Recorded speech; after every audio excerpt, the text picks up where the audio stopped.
Good evening, all. Town of Los Gatos Planning Commission meeting of April 10, 2024 is called to order. As we begin tonight's meeting, I would ask staff to make a presentation regarding the town's rules of decorum and civility. Yes, thank you. For the benefit of the community, the town of Los Gatos asks that you follow the town's meeting guidelines while attending town meetings and treat everyone with respect and dignity. Thank you. Thank you. I'll begin now with a roll call. When you hear your name, please respond by saying here. Vice Chair Thomas.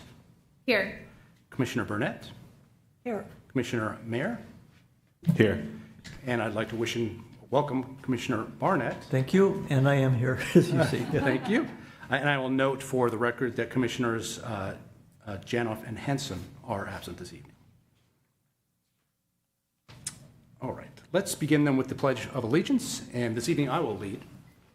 So, please join me in standing, and let's begin. I pledge allegiance to the flag of the United States of America, and to the republic for which it stands, one nation, under God, indivisible, with liberty and justice for all.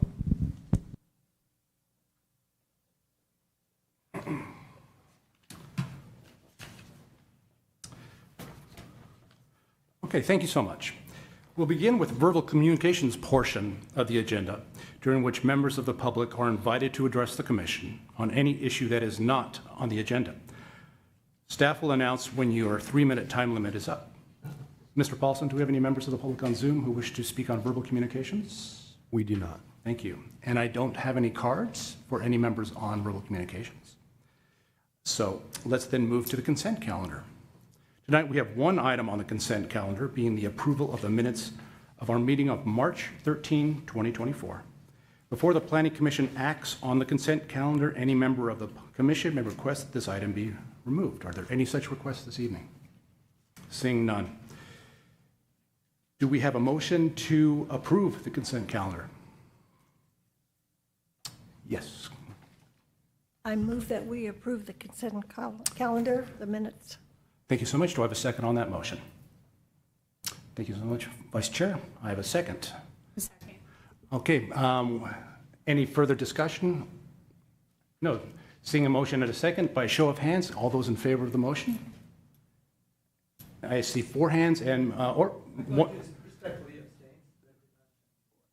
Very good. Let the record reflect a vote of 4 in favor, 1 abstention, 2 absent. Thank you so much. Okay, that takes us to the public portion of the hearing, in which we have one item this evening, item number 2. It is forwarding a recommendation to the Town Council on amendments to Chapter 29, the zoning regulations of the Town Code for Senate Bill 9, also known as SB 9, regarding a change to required second-story step-backs and other clarifying revisions. The proposed amendments to the Town Code are not considered a project under Section 15378 of CEQA, and in accordance with Government Code Section 66411.7 sub N and 66452.21 sub G, SB 9 ordinances are not a project subject to the CEQA.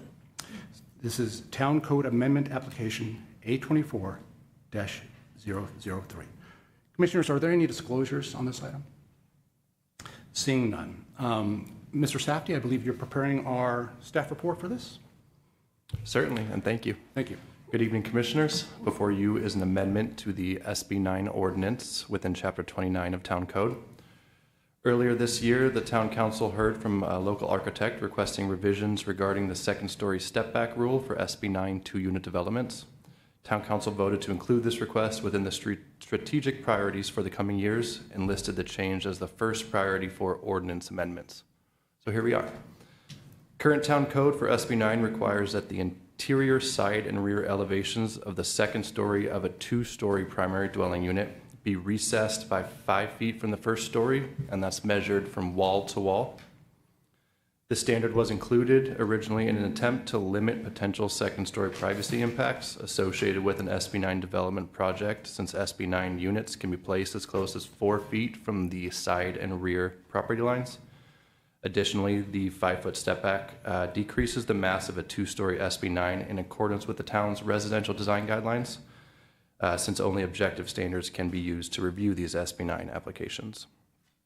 So based on the diagram from the architect, and that's provided in Exhibit 3 of your report, measuring the 5-foot step back from the structural post of a covered porch would meet the same intent and allow the design community more flexibility.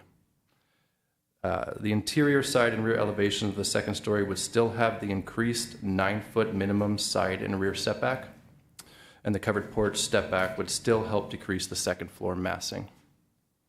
In addition to the step back modifications provided in Exhibit 4, staff also recommends a handful of other minor cleanup items.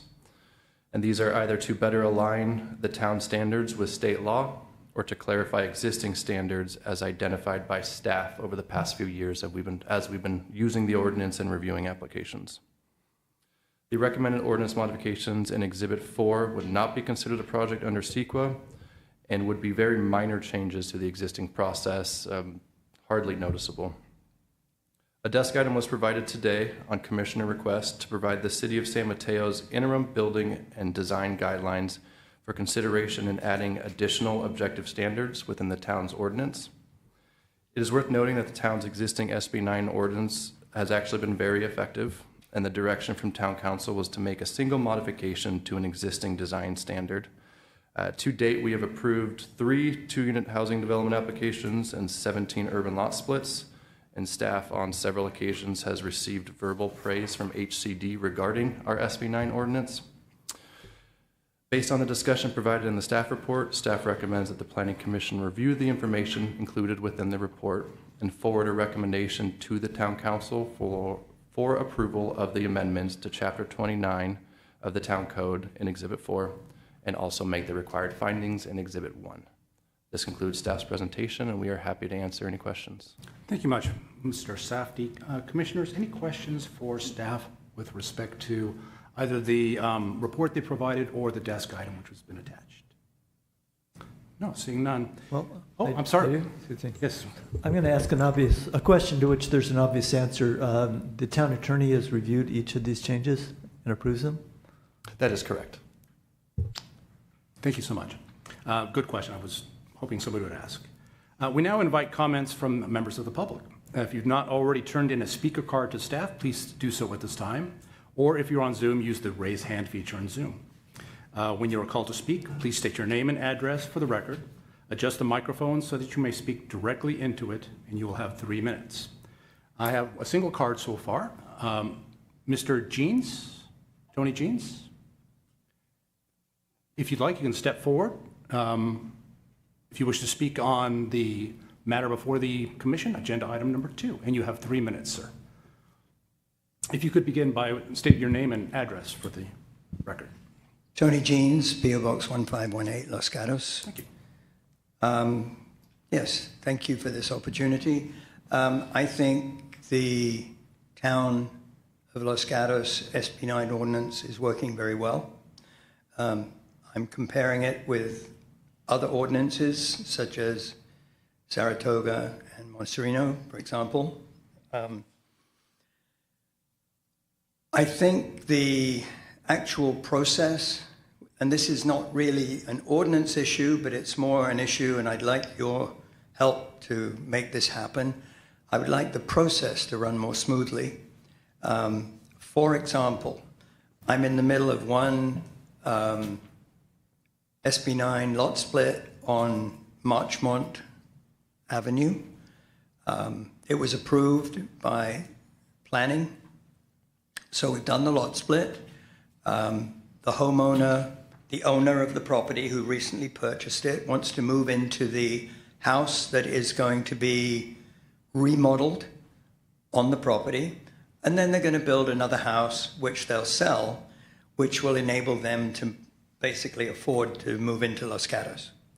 The problem I'm having is in submitting the plans to the town to remodel the existing house, I got plan check comments back from planning.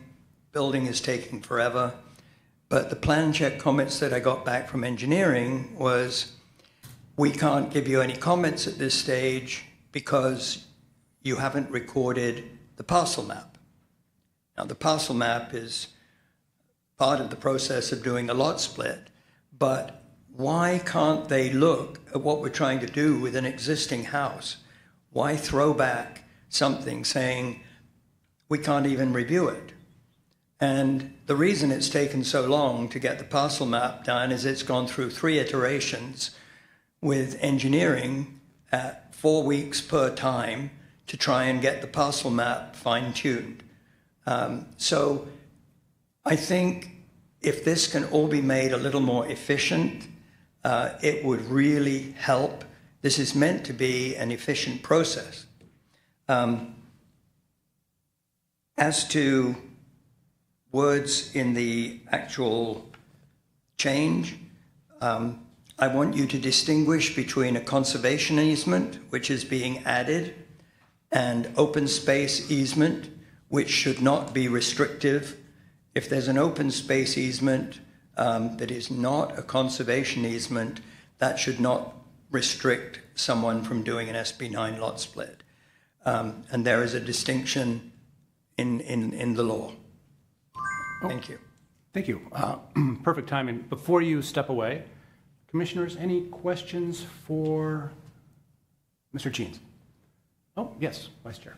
Hi, thank you for your input. I know that we always appreciate the public comment. So I just wanted to clarify about the conservation easement versus open space easement.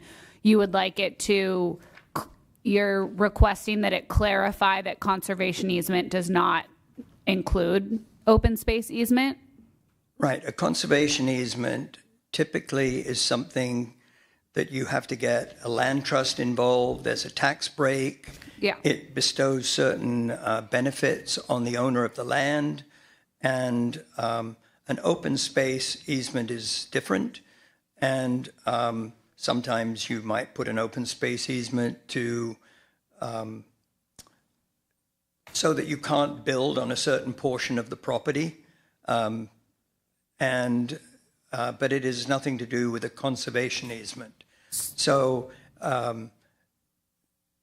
an open space easement might be placed along the edge of a creek, for example. Yes. So would you just, are you asking that we would include the definition of conservation easement in the list of definitions? I am. Perfect. Saying that there is a distinction between the two. Yes. Okay, perfect. Thank you. Thank you. Thank you. Any other questions for this witness? No, thank you again for your comments. I have no further yellow cards for any members of the public present. Mr. Paulson, do we have any members of the public on Zoom? We do not. Okay.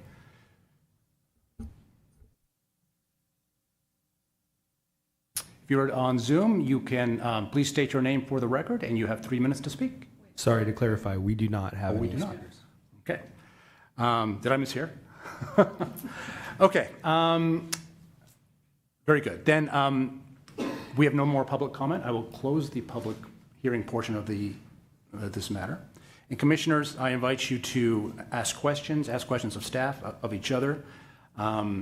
My hope in going through this process, I think that the most efficient way to do it is we've been provided Exhibit 4, which is a red line document making changes to our existing policy with new changes. My hope and my desire is to go through this on a page-by-page basis, and if any commissioners have any comments, we'll do that as we go through. Keeping in mind, we also have Commissioner Barnett's additional comments that if we can introduce them as part of this discussion would be great. So without further ado, let's begin then with page 1 of Exhibit 4. Again, minor definitional comments. Excuse me, Chair, can I ask one question of staff before Please. we move forward? Does staff have a response to Mr. Jean's comments regarding the timing of the parcel map? We do, thank you. This is actually something that we recommended an amendment to on page 2 of Exhibit 4, under 2910-620, item 2, on what constitutes a legal parcel. So previously, we would say that you had to get your parcel map recorded before we're going to even accept the 2-unit development application. Now we say when both an urban lot split and two-unit housing development applications are submitted simultaneously, no construction or building permits for new construction or grading activities may be issued until the new parcel map for the urban lot split has been approved and recorded. So we will take in the application, we will review a building permit. We're just not going to issue you construction permits until the parcel's legal. Thank you for that. Yes, Commissioner Mayor. Yeah, I have a follow-up question to that, actually. The public comment was in regard to the renovation of an existing structure on the property to be split, and is that covered here in that section? Or, because I'm only seeing it referred to like a two-unit housing development application and not necessarily like a remodel application. Thank you for the question. So I would say I would need to know a little bit more about the individual case being referenced. I don't know why the Parks and Public Works Department could not review an internal remodel. There is one minor point to clarify, that if an urban lot split is going to modify or demolish a structure that has been used, I think we say as affordable housing or has been rented by somebody in the last 3 years, then you can't do anything on it. So that's the only example I could think of why engineering would not allow that permit to be issued. And I'll just add on to that language is directly from state law. So that is something that needs to be maintained. I think at this point, we can follow up with the member of the public who commented and figure out which project it is, see if we can find out, what the situation was there. Yeah, if you could just follow up with the Planning Commission after you guys have that conversation, because I'm curious. Just with more SB9 projects coming down the pipeline, there are going to be instances where a property owner is going to want to keep one of the existing structures on the site, perhaps to do a remodel, do an addition to it, and then add 2 units to the other parcel that they split off. So I just think as we this is still relatively new, SB9. So I think we're all learning as we go along and see more applications coming through, but. In these sorts of instances, I'd like to see the process be more streamlined. Thanks. Thank you. Any other questions for staff? Very good. All right, then. Exhibit 4. And we'll take this one page at a time. And any commissioners have any questions or comments with respect to page 1? Okay, page 2. This includes the language we were just discussing. Mr. Safdie just pointed to, in addition, some other changes, including the historic property exclusion and the very high fire hazard severity zone exclusion as well. Any comments? My only thought here is perhaps based upon Mr. Jean's comments, in the definitions portions, should we include now an open space easement definition? I would like to jump in if Please. I can on that one. So the specific conservation easement situation is something that is directly out of state law. Okay. And so in speaking with the town attorney previously, the direction is that we keep it identical to state law. Our SB9 ordinance does not say the word open space easement. However, there is a civil code that our town attorney has pointed in our direction that does say that an open space easement is a part of a conservation easement, and so we wanted to leave it that way, so if the civil code changes, our ordinance does not have to change. Our ordinance is directly pulled from state law. Thank you. I appreciate those comments. Given that explanation, commissioners, any further suggested changes or ideas on page 2? No, seeing none, then let's proceed to page 3. I think there's only minor changes on page 3. Any comments or changes there? No, seeing none. Page 4. Okay, seeing none. I'm sorry. No. Page 5, again, these appear to be largely stylistic and or grammatical changes. Okay. I did, yes. I did just notice that for G, for cut and fill, it wasn't in italics. And all the other ones are. Thank you. So and then there was one more that Oh, yeah, there, it's on the next. Okay. With that one change then, page 6, then, yes, Vice Chair. For R, I noticed that it just starts with new units, but all the others start with like, you know, the above it's like stormwater management period, and then the description. So I'm assuming this one doesn't have like a title that's in italics. Again, just a like tiny thing. Okay. Thank you for those comments. Any other commissioner comments on page 6? No, page 7, and this is, there's a single change here, and this is the change which started the process of the revision of the section. That is the second-story step back. And so staff has included new language there, how that is to be measured when there is a covered porch.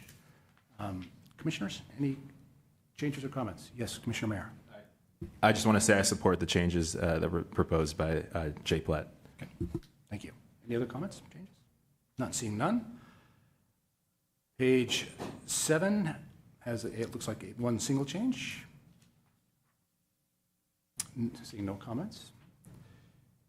Page 9 has no changes. I'm sorry, did I skip? Page 8. Okay, page 8, there is a single comment on the bottom. Any comments? None. Page 9, no comments, or changes rather. Page 10, a single change in paragraph sub E. Seeing no comments. Page 11, looks like some numbering and lettering changes, and again, a couple of minor clarifying comments. Any changes or comments? Seeing none. And then again, only minor changes on the final page. So it sounds like our changes are only stylistic as to the language proposed by staff. I'd like to direct my commissioners then to the item provided by Commissioner Barnett. That is, it's San Mateo's interim objective building and design standard for 2-unit development overlay districts. And I invite discussion among our commissioners. We haven't had much time to look at it. Your thoughts as to how you would like to take a look at these? It could be the case that some or all of this is applicable to this discussion, or maybe the case that we simply wish to append this to our motion to town council and ask them if they wish to consider any of these additional thoughts or changes, which are not currently incorporated into our changes. I'm open to ideas and discussions from my commissioners. Yes, Commissioner Barnett. I'd like to ask a preliminary question of staff, although the time has been short. Do you have a feeling about whether architectural standards of this nature would be consistent with the SB 9 law? Thank you. I actually did have a chance to go through San Mateo's documents, and I kind of went line by line if we wanted to go that route, or I can also alternatively just let you know which ones I do not think are objective and would not stand up in court. And then there are some also I wanted to point out that we have standards that say this already. So why don't I start with just letting you know which items I do not think are objective, and this is based on my extensive work on the objective standards document and M Group consultant, so I've got a pretty good idea. So the first item, architectural style is not defined. We've been directed previously from M Group that that's not going to stand up. That's saying that you have to have the same architectural style. Let's see. Item C2, all primary entries to a dwelling unit. They don't define primary entries. It would be a simple fix, but they would have to define it. Windows D1, it says windows type and style. Those two would not be enforceable. Recess depth and mullions would be enforceable, since we could definitively say that that's consistent on all sides. And then the last one, a building, or this is E1, a building shall carry the same theme on all elevations. That one gives me the biggest pause. Thank you very much. That's very helpful.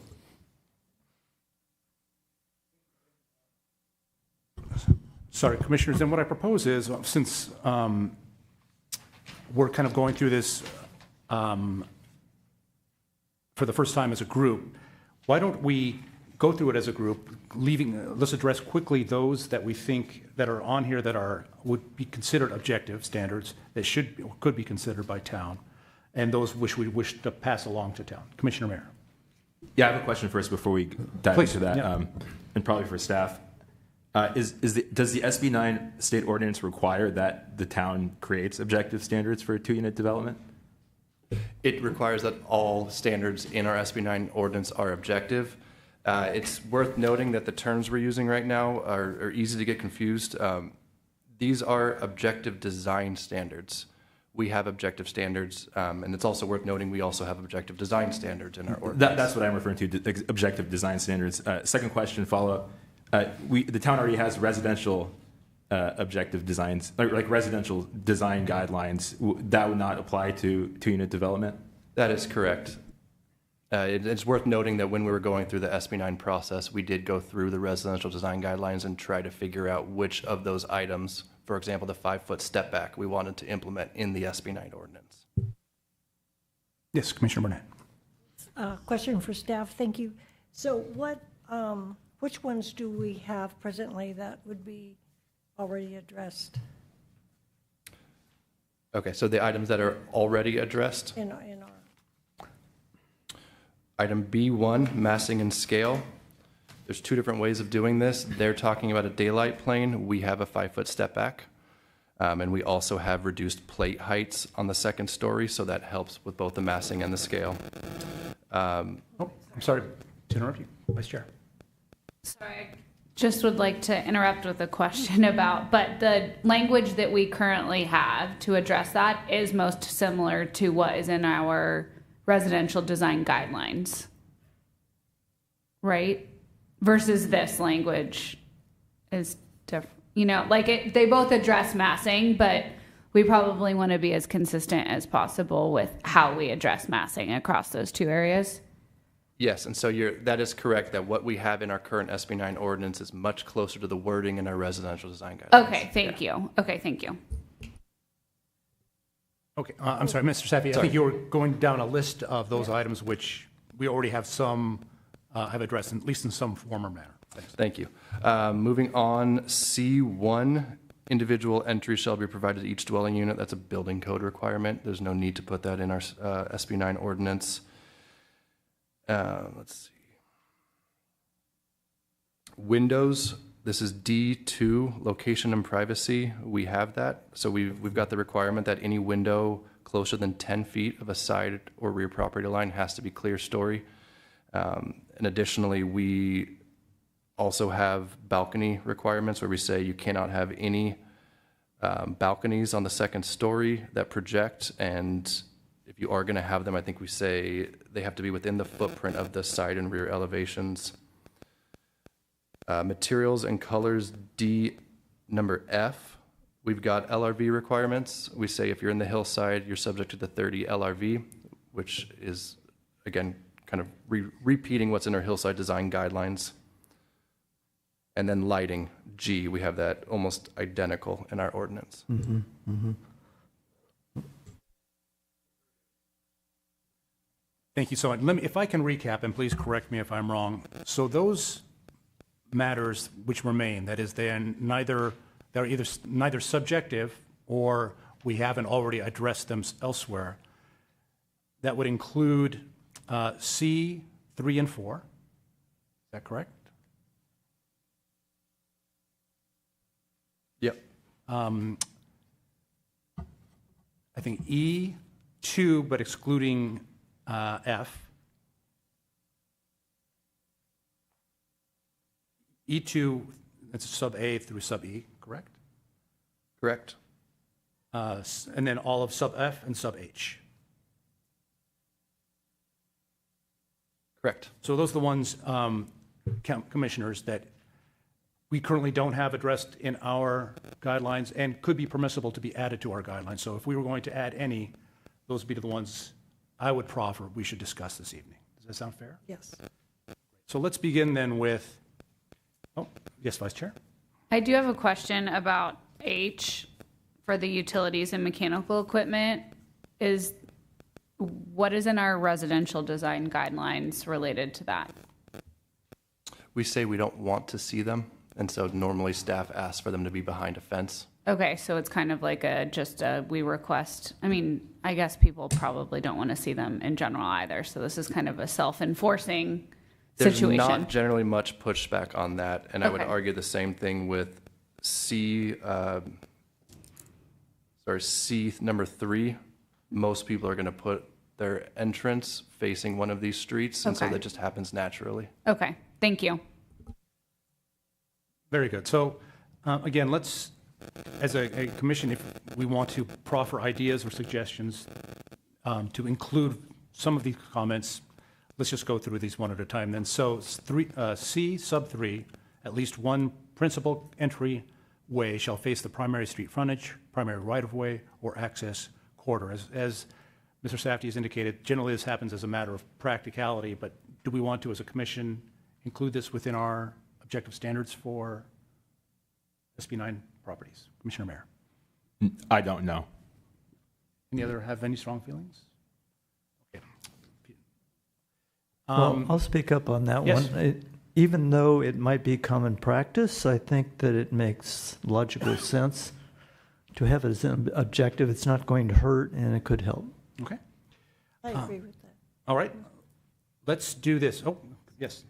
I just am wondering if Commissioner Mayer could expand on why, maybe from like an architecture point of view, why this would be problematic. Sure. I mean, what SB9 is doing is it's legalizing what is essentially like a fourplex unit on, one property before it's split. And I just don't want to limit architecturally the entry sequence to the units. Now, obviously for a single family home, it's pretty standard, 99.9% of the time to have the entry facing the front right of way. I just don't want to limit necessarily future projects, like fourplex projects. There might be it depends on the property itself, and I think it should be a case-by-case basis. For instance, if someone proposes a SB9 project and they don't have the entry on the front and it looks totally out of place in the neighborhood, I think that's something that can be brought up either by us at the commission or staff or something. But I just think it's a bit restrictive to put that into objective standards at this point. Yes, Commissioner Barnett. Yes, just a comment, can we say preferably? Yeah, I'll jump in on that, and yes, it would need to be objective. And one cautionary thought on this is with accessory dwelling units, we did get direction from HCD that one of the regulations we had in place for them, that the entry door for the ADU can't be visible from the street, that was something that we were not allowed to prohibit. This is a different character. I don't remember whether it was broader than that in terms of rules about the entryways, but it's the kind of thing that could potentially be a little risky. Yes, Commissioner Barnett. I just note that the requirement is for at least one door. Yeah. So I was thinking about Mr. Meyer's comment about, perhaps there would be a U-shaped configuration. And in that case, you would think that at least one unit at the back of the U, the bottom of the U, would be able to have a front door so that there's not an appearance of it being a jail and enclosed complex. Yes, Commissioner Mayer. Yeah, I understand Commissioner Barnett's concern for sure. I think the fear is having sort of this blank wall facing the public right of way, and I think that's understandable. I don't know if there's a way we can put language in like objective design standards to say that you're not allowed to have a blank wall. Like, maybe it needs to have some sort of facade articulation and some fenestration, like some windows or something. I'm still not convinced though that it needs to be like the front door. But I do understand that there is a concern about how the front facade appears on the street, and I'm willing to maybe explore that. I just think, again, the front entry, I just imagine, like, for instance, you have 4 units, they could be off of one linear road or corridor that's like along the side of the property rather than directly on the front. It depends, again, on case-by-case basis on the individual site. I just don't want to put this restriction in. Yes, Commissioner Burnett. Yes, further conversation on this. The problem is with objective guidelines here, you take so much away from any kind of subjective architectural design, so that if we were left with a frontage that has no door, no personality, I mean, what we're trying to do is having some personality into the building, and everything is objective. It's nothing subjective, so I would think it's important to have something to break up a wall that if we leave that in place, you're not having, I mean, there's really no personality. So I think this is a way we could have some kind of personality into the building without being subjective. Thank you. Vice Chair. I agree with Commissioner Mayer that I feel like, well, for 2 reasons. One, I think that 99.9% of the time, people are going to not want to just build a wall that faces the frontage street, because people inherently like things that look, if they're going to put money and energy and time and money in Los Gatos into building a unit, it's probably going to look decent, because as family member, many family members I have are real estate agents. Like, what something looks like from the street makes a big difference. So that being said, I think that, again, this is a little like a self-enforcing thing, and I think that it only restricts. I'm not concerned that this is going to be happening all over town. So I agree with Commissioner Mayer. I do have a question for staff. In our residential design guidelines, do we require anything about having a window or a front door or anything that has to face the front, like the street? Because if we don't, then there's no reason that we should include it in here, I don't think. I could confirm. I would be shocked if there wasn't at least something that talks about discouraging blank walls facing a street. But if you don't mind, let me get back to you on that. Thank you so much. And while he's looking that up, this is what I propose, Commissioners. We have, I think, 5 individual matters on this from the San Mateo that we are considering applying to ours. And my sense is we are not unanimous necessarily, at least with respect to this first item. I will put each item up to a vote among the commissioners, and those that garner a majority of votes will be included then with our recommendation to Town Council with respect to the red line Exhibit 4, which was attached previously. Does that sound acceptable to all? Okay, very good. Yes, Mr. Safdie. Thank you. And so coming back to that last topic, we do have a design guideline that says the front of the house should be oriented towards the street and the front entry clearly identified. Okay, thank you. Perfect. Any other questions for staff with respect to item C sub 3?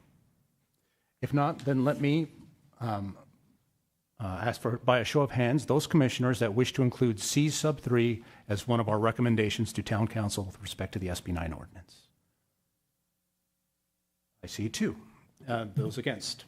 I see 3. So it is the commission will not recommend C3 be included within our recommendations to Town Council. Go to C4. When an exterior staircase is proposed for an upper level primary dwelling unit, it shall have a setback of at least 5 feet from nearest lot line and shall have a landing limited to the minimum area required to allow ingress and egress as specified by the California Building Code. Commissioners, any comments or thoughts with respect to C4? Yes, Commissioner Barnett. A comment was made at the outset of our discussion tonight about that issue being possibly addressed in the existing regulations or code? Thank you. I'm not sure if I was referring to this one specifically, but I'm glad you brought it up because we do require a 4-foot setback, so 1 foot less, and that's for any part of the structure, and that would include the staircase. And then the building code has landing requirements, so I'd assume that would be covered by standard building code. Yes, Commissioner Mayor. Yeah, I'm okay with, clarifying that exterior stairways need to be within follow the setback. I think that it sounds like that's already addressed, but.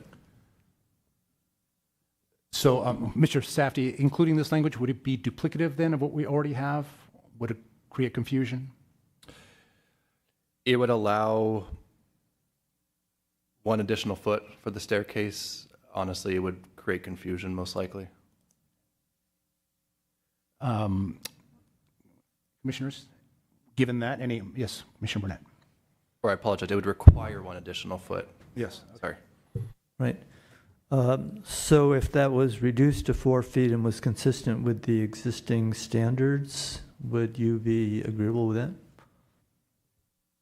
With our current SB9 ordinance, we are looking at staircases as a part of the structure, and so it's required to meet a 4-foot side yard setback, period, with no amendment to the ordinance. Thank you for that. Vice Chair?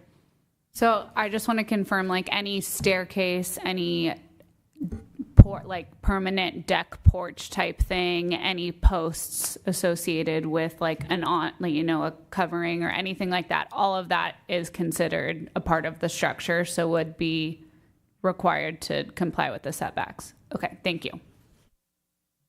Thank you. All right, Commissioners, given those explanations, what's your feelings on adding C sub 4 as part of a recommendation to Town Council with SB 9? It seems to me that it probably doesn't add much since we are currently covered with our existing language. No difference of opinion? Okay, thank you. So we will not include C4. Let's move then, and I'll treat these as a group. Yes, I'm sorry, Commissioner Moran, yes. For staff, I would like to go back to 3. Could I do that? Sure. Yes, so on number 3, which would take precedent? What's already in our guidelines or this recommendation that would be coming from the Town Council by a 3-2 vote? So the recommendation failed Yeah. 2 to 3, so we will not be bringing that recommendation forward to Town Council. Oh, okay. I thought, No, the recommendation, we won't recommend. Okay. I thought it was the opposite. No. Just to confirm, we're not recommending.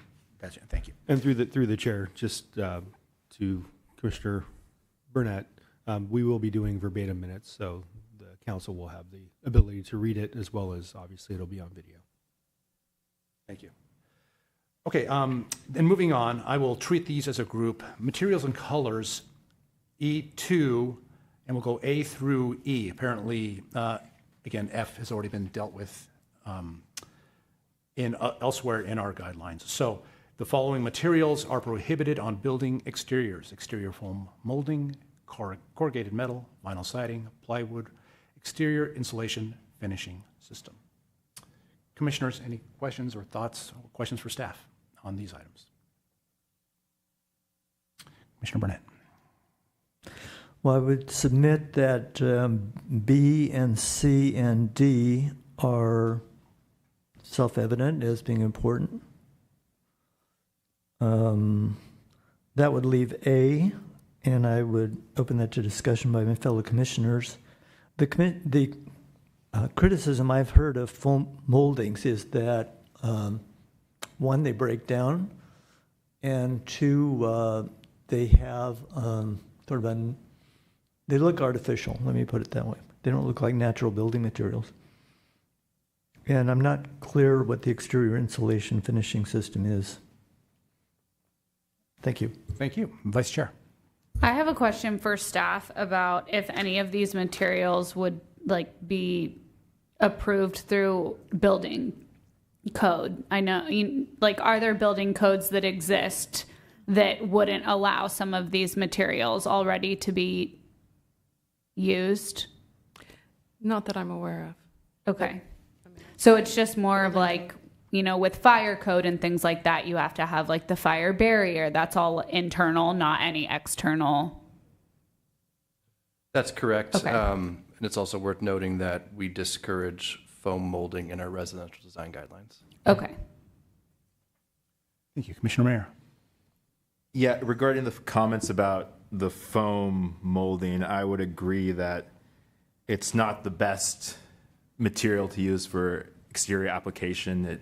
It doesn't look great, as Commissioner Burnett said. It breaks down easily and wears over time. There's also issues with fire with that material. I mean, they make foam that's sprayed with fire retardant, but generally I don't think it performs as well as other materials.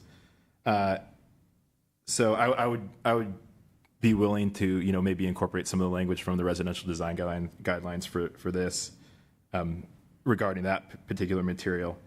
The other materials, EIFS, that I see that more common on commercial projects and multifamily projects, not so much on single family or like SB9 small multifamily projects. It also, there are some concerns about fire with that too. It's also kind of a foam product. Vinyl siding, plywood, C and D.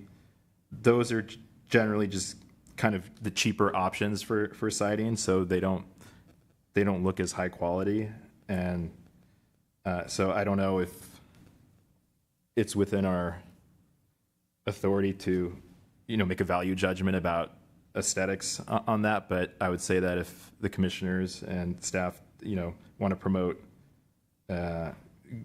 nice looking exteriors to discourage use of those materials.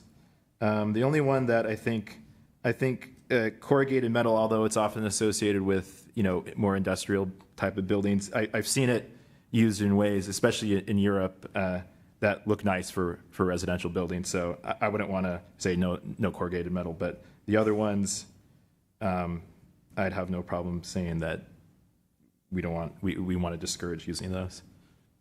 Thank you so much. Vice Chair.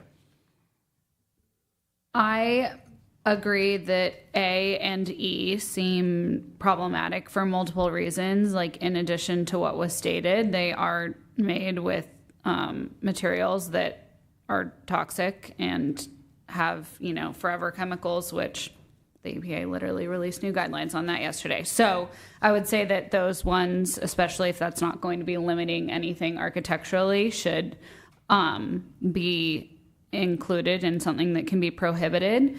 However, the others, I am concerned just because I know that there are some opportunities and options for these like ready-made ADUs that get dropped in your backyard kind of thing. And I wouldn't want any of those to be restricted because they have some of these materials on the outside. They look nice and they're might not even be necessarily viewable from the street in many of these situations. So I'm not sure really what materials those types of things are made of. So that would just be my only concern moving forward. And if staff could comment on that, and or just maybe if this does move forward, taking it to town council, if that could be looked into before the final decision is made. Great, thank you. Commissioners, any other questions? Okay, it seems to me, sorry, Commissioner Burnett. Thank you. Again, going back to objective standards here, I would tend to agree that these building materials, I would not want to see any of them on any of our structures. I think we're trying to keep some kind of subjectivity, even though we're really not. And these materials are pretty, to me, I think they lack a lot of personality, and they have a lot of issues with them as far as from my experience and how I view them. So I wouldn't be for any of these. Thank you for those comments. Commissioners, any others?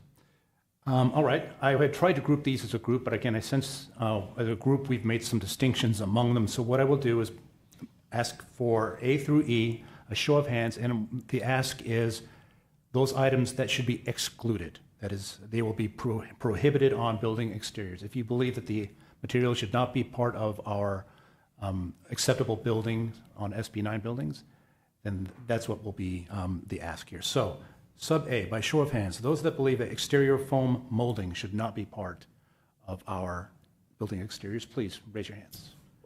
Okay. Same question with respect to corrugated metal. Show that's 2 in favor. So 2 in favor. When you're, 1, 2. You and Commissioner.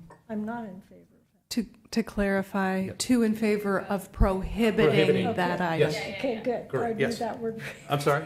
Okay, thank you. Thank you. No, thanks for the clarification. So again, corrugated metal, 3 are in favor of allowing it as a building material. Vinyl siding, those in favor of prohibiting it as a building material in SB9 projects. Oh, fine, okay. That gets 5-0. Sub D, plywood, those in favor of having it as a prohibited material on the exteriors of, again, 5-0. Sub E, exterior insulation finishing systems. Those in favor? 5-0. So, to recap and to confirm, subs A, C, D, and E will constitute the list of prohibited building exterior items for SB9 projects. Thank you. Oh, Vice Chair. I'm sorry, I know that I'm asking us to backtrack, but I do want to say that these are things that we're trying to not change the ordinance in the future. And I do just have a question for my fellow commissioners about vinyl siding, like mainly for Commissioner Mayer. Have there been I know that vinyl flooring has changed dramatically over the past, even just the past decade. Are there any possible materials, do you think that one could be limiting in a way, or do you really see that there's no movement in that direction for possible outside materials? Sure, yeah, I can answer that question. Yeah, and you're correct that more recently the vinyl flooring products have gotten much better. I honestly don't see vinyl that often being used as an exterior siding material, and I haven't really seen examples of ones that, people use, vinyl windows are one thing, but as far as the siding, I haven't really seen it that much used. And I know you brought up prefabricated ADUs before, and on those I haven't seen vinyl. Usually it's a wood, a lap siding, or some sort of fiber cement board is pretty popular these days. So I imagine a lot of the SB9 projects are going to be using fiber cement board, which is not on the list of excluded materials. Yeah. Thank you. Does that answer your question? Yeah. Mr. Safdie, any follow-up? Thank you. I just wanted to clarify one thing. When we're talking about vinyl siding, do we also want to prohibit vinyl windows? Okay. No. Sorry, when I voted for prohibiting it, I was assuming that it only referred to the cladding on Agreed. the cladding, not the windows.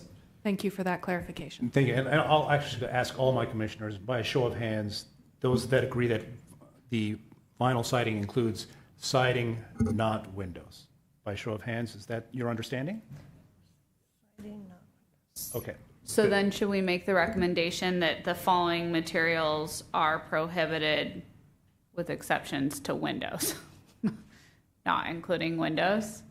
Oh, yeah, I see what Yeah, you're saying. because it's it just says materials are prohibited on building exteriors.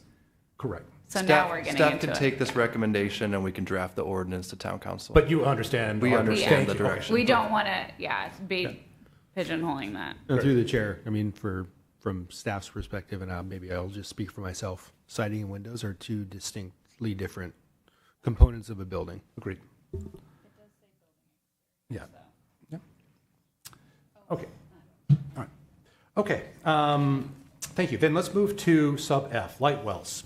Light wells shall not be located along the primary front facade of a structure. All light wells shall be screened from public view.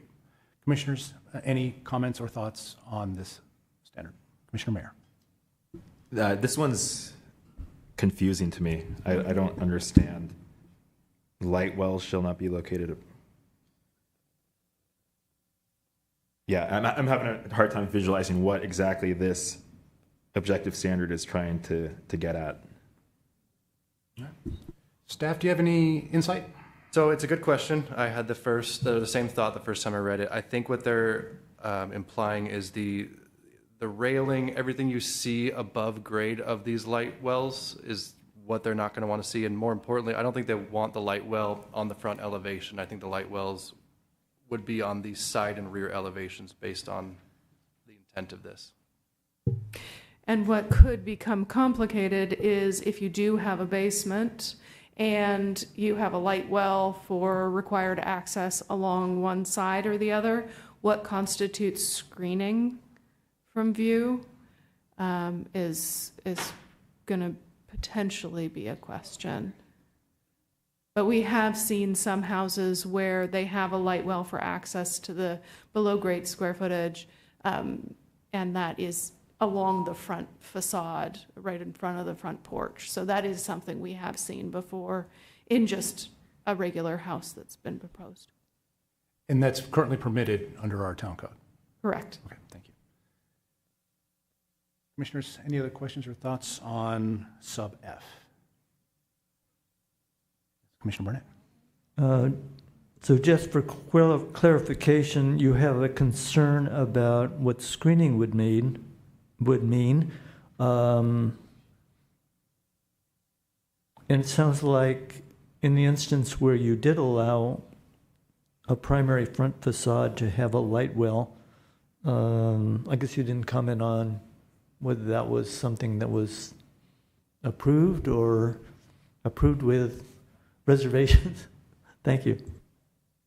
Thank you through the chair. I'll jump in. So, I mean, I think from a screening perspective, they're allowing these if they're screened. I mean, you could put a hedge around the front of the railing that the light well has. So I don't think it's an onerous requirement.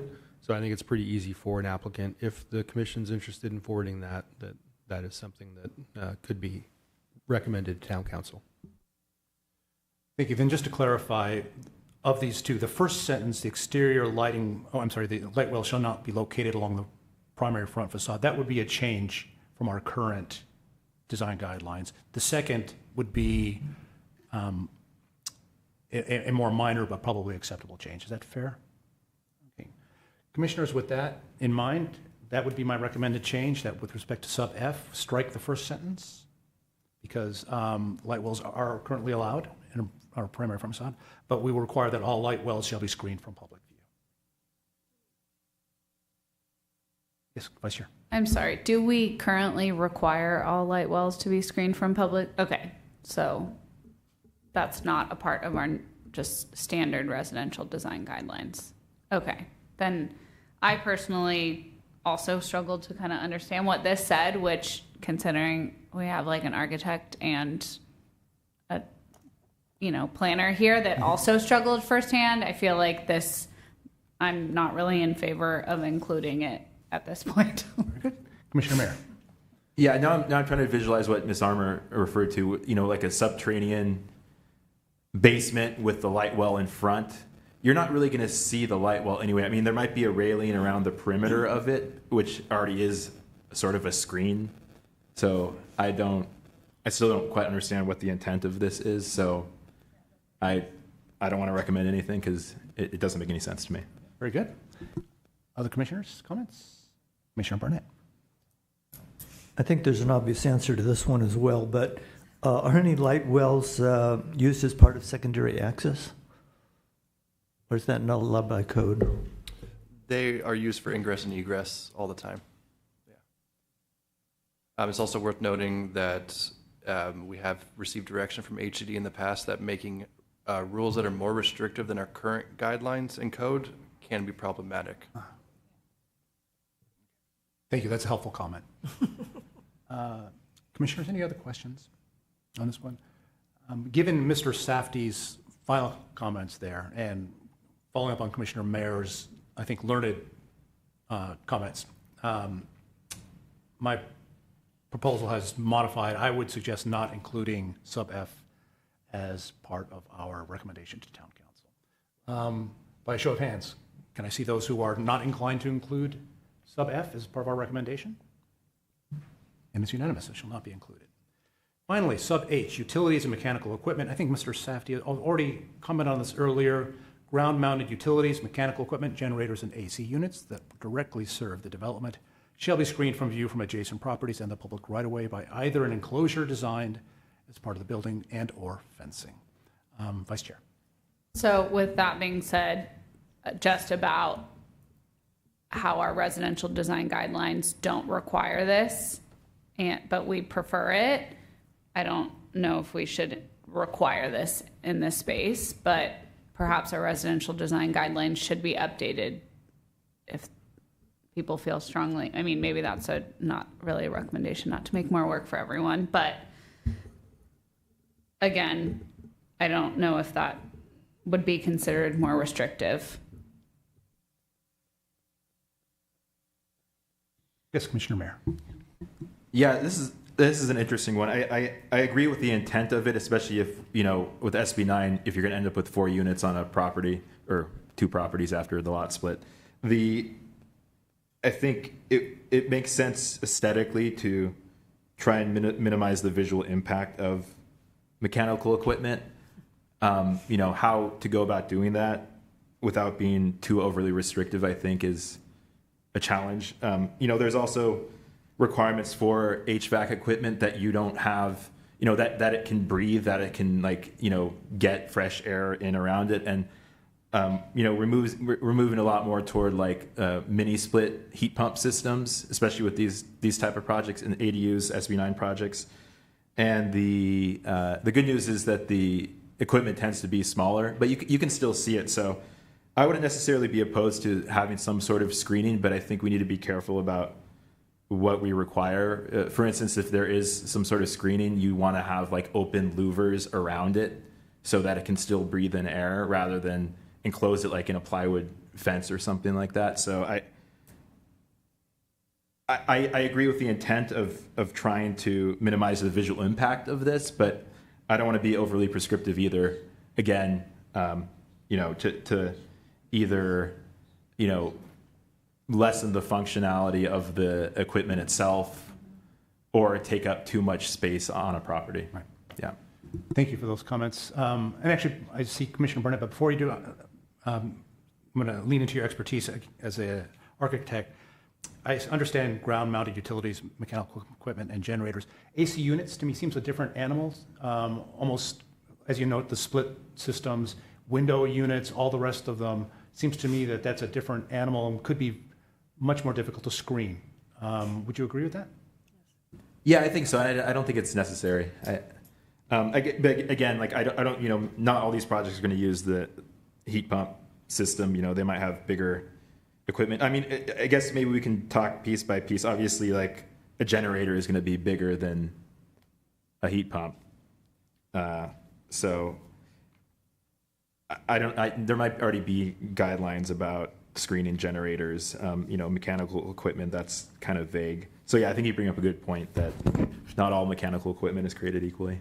Okay, thanks. First Commissioner Burnett and then the Vice Chair. Yeah, of staff, if I recall correctly, the commercial design lines require screening of mechanical equipment. Is that correct? That is correct. The Vice Chair? And residential does not. Okay. Okay, and so I have a question for staff maybe about an AC unit, because you could really set, could a possible workaround if this was implemented, could a possible workaround be that you would just add an AC unit after you got your final occupancy permit? Because you can really drop in an AC unit kind of and add that anywhere. There's no requirement right now. Like if I want to change my HVAC system at my house and put an AC unit in, I don't have to get a permit for that, correct?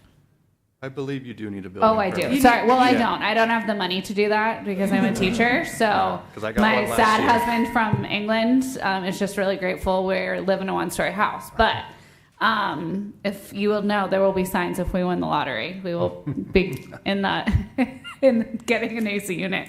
Okay, so would you? I mean, but you can build a structure with the HVAC and then literally just drop the AC unit in afterwards. Okay, thank you. It would require a building permit, but because it wasn't part of development of the 2-unit development itself, it very well could be reviewed separately based on the regular code at that point. And which wouldn't require it to be screened currently. Okay.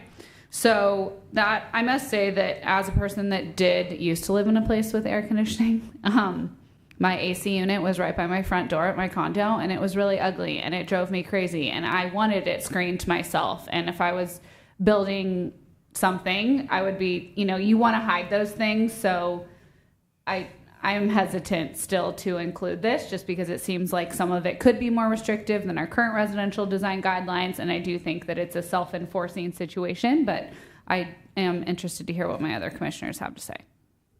For Commissioner Mayer, but before you do it, I wanted, before I forget, one follow-up question. You mentioned the commercial guidelines allow or require shielding of these things. Commissioner Mayer mentioned his some cause for concern that it could create issues with respect to overheating, causing maybe dangers. Do the commercial design guidelines specify how those shieldings work? How are they And I'll jump in through the chair. So typically we're talking about roof-mounted equipment for a commercial. So it's screening from the public right away. Right. And so that's generally the issue. And then I'm not sure if Ms. Armour or Mr. Safdie have anything to add. No, thank you. That is exactly what I was going to say as well, that in general, we're talking about roof-mounted units that would be screened, and so the screening often is not anywhere near the unit itself, just making sure that it won't be visible from the street. Very good, thanks. Commissioner Mayer. I have a comment about that, but I'll say my first comment first, which is I would be okay with saying that mechanical equipment shouldn't be visible from the public right of way. That doesn't necessarily mean you need to screen it. It just means it needs to be behind the buildings or behind a fence so you don't see it from the public right of way. And also from adjacent properties, generally there is a fence between properties, so that already takes care of itself. So I think that might be okay. And then regarding, there might be instances where in SB 9 developments, an owner or a builder chooses to put HVAC equipment on a roof. I would be okay with saying that needs to be screened if that ever happens. Yes, thank you. Vice Chair?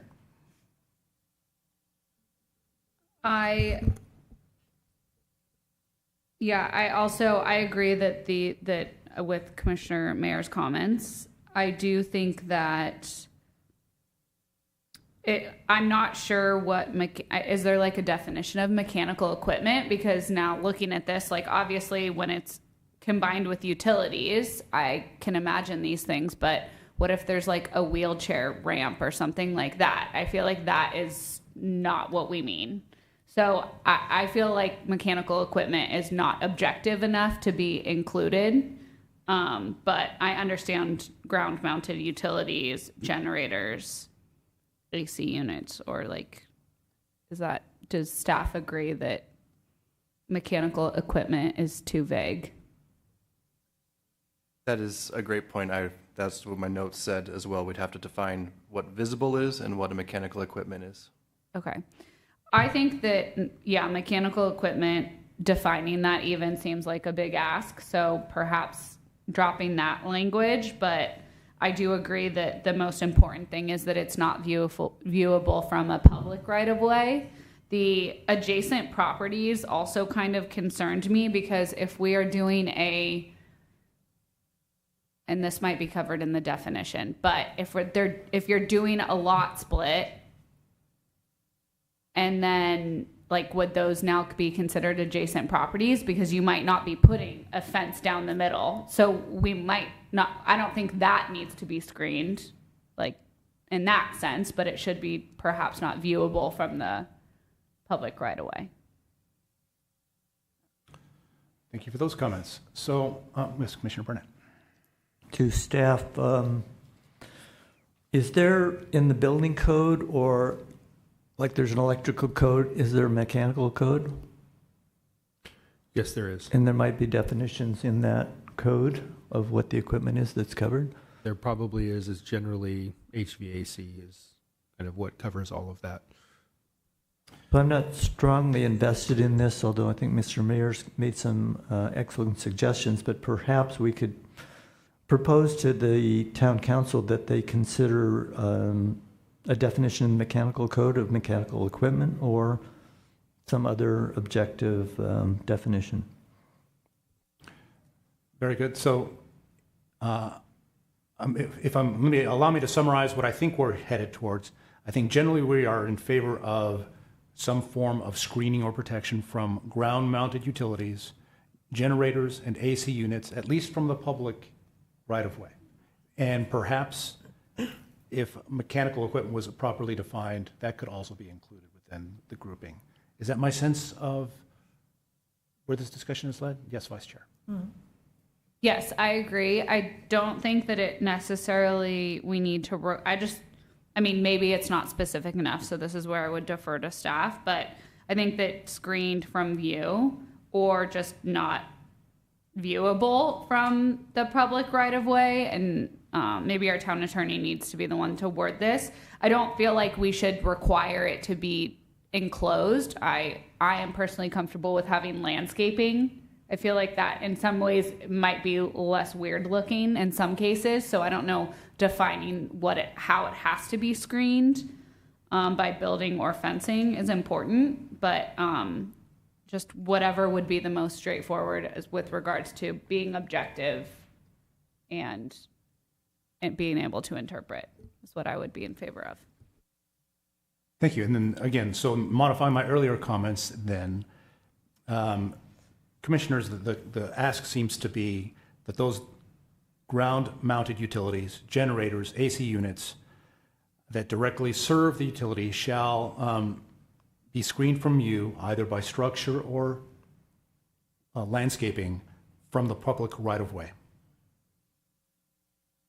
Oh, yes, Commissioner Mayor. Yeah, I think that's confusing because let's say you have an AC unit and it's in the backyard, right? It's already not visible from the public right of way. So is that considered quote unquote screened, or are people going to interpret it as they have to add an additional screen around it? That's a good point. How about we just say shall not be visible from the public right of way? Yeah, that works. Does that work for? Okay. So that implies that if it is visible from the public right of way, it requires a screen. I would agree. I think that's implied in that discussion. Yeah. Yes, Vice Chair. I agree that from that it does, and that's the spirit of what we mean. So however staff feels most comfortable about wording that and checking with the town attorney on the interpretation of that, I think is what we should propose to town council. So if that's clear enough to the commissioners sitting here, by a show of hands, those who wish to include that as a recommendation to town council. Vice Chair? No? Okay, 4-1, so that carries. So then according to my notes, our recommendation will be the red line changes that were included within staff report. And additionally from the San Mateo guidelines, sub E, 2A, C, D, and E, and sub H as modified for this discussion. Yes, Ms. Armour.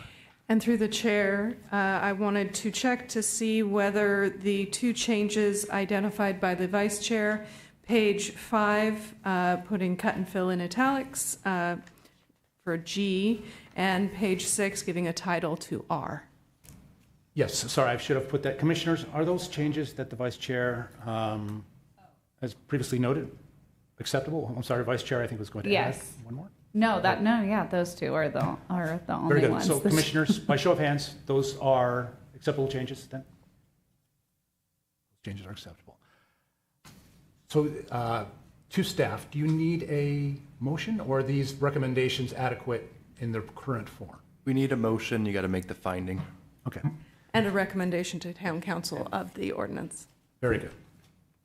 Yep, Commissioner Barnett? Here to make the motion? Chair's permission?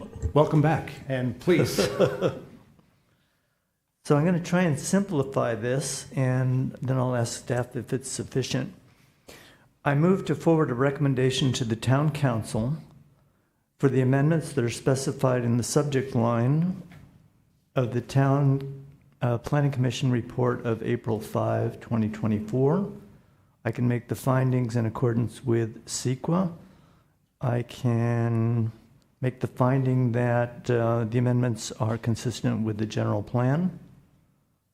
And I'm open to any suggestions for further changes.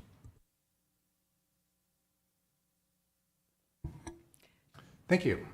Commissioners? Oh, I'm sorry. Ms. Marble. Through the chair, I was going to suggest a specific reference to the exhibits that were prepared. Exhibit 4 shows the draft changes, that be also part of the motion. I'm sorry, I meant to include that the items upon which the majority of the commission has voted tonight be included as part of the recommendations to the town council. Thank you. And including Exhibit 4 with Vice Chair's changes, correct? Yes, let's make sure that's added. Thank you. Thank you so much. Commissioners, a second on the motion? I'd be actually happy to. I'll second the motion. Comments, questions, commissioners? Then by a show of hands, can I see all those in favor of the motion? Motion carries unanimously. Thank you so much, commissioners. That was a interesting, spirited discussion. I'm glad we went through it. And that, then, yes. Question for Chair. Do we have to find the required findings for SB 9? I think the required SB findings 9. were made for the motion. Was in the motion? Yes. Correct? I made the findings that were specified as necessary in the commission report. Perfect. Thank you so much. And I assume there are no appeal rights, given that this is a recommendation. Correct, it is a recommendation. Great, thank you. Okay, let's move then to other business. Ms. Armour, do we have any matters that are under business? No other business items this evening. Oh, thank you. Subcommittee reports, in addition to their service on the Planning Commission, Planning Commissioners also serve on, Sorry, other business, we didn't have anything, but I do have a director's report. I apologize, please. Sorry for that clarification.